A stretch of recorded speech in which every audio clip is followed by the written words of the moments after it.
আসসালামু আলাইকুম। এটি হচ্ছে শ্যামলিয়ানার পরিবহন।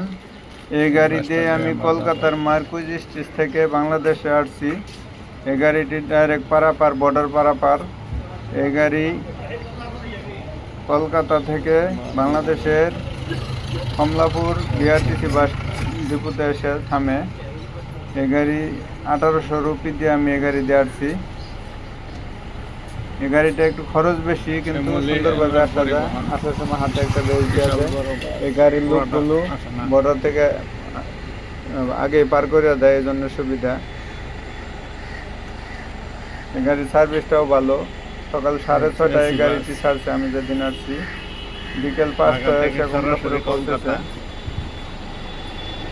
মার্কুজ স্ট্রিটকে বাঙালি পাড়া বলা হয়। এখানে বাঙালি হোটেল, রেস্টুরেন্ট সব কিছু আছে। এখানে বাস কাউন্টার আছে। শ্যামলিয়ানা ছাড়াও বিভিন্ন কোম্পানির গাড়ি এখানে আছে। এছাড়াও মার্কুজ স্ট্রিট থেকে শিয়ালদা রেলওয়ে স্টেশন এসে ওইখান থেকে বনগা থেকে অটোতে বর্ডার পার হয়ে আবার অনেক গাড়ি পাওয়া যায়, ওইভাবেও আসা যায়। কিন্তু এটি হচ্ছে ডাইরেক্ট গাড়ি।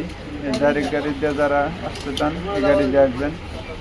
এই গাড়ি ছাড়াও আরও অনেকগুলো কোম্পানির গাড়ি এখান থেকে মার্কুজ স্টেজ থেকে ছেড়ে আসে। অনেকগুলো কোম্পানির গাড়ি ছেড়ে আসে, কিন্তু সবচেয়ে শ্যামলিয়ানার কোম্পানির গাড়িটি ভালো। এই গাড়িতে আসলে অনেক সুযোগ সুবিধা পাওয়া যায়। এটি পদ্মা সেতু হয়ে আসে। এই গাড়ি এক সময় ফেরি পারাপার হয়ে আসতো পদ্মা সেতু হওয়ার আগে। এখন বর্তমানে পদ্মা সেতু হয়ে আসে।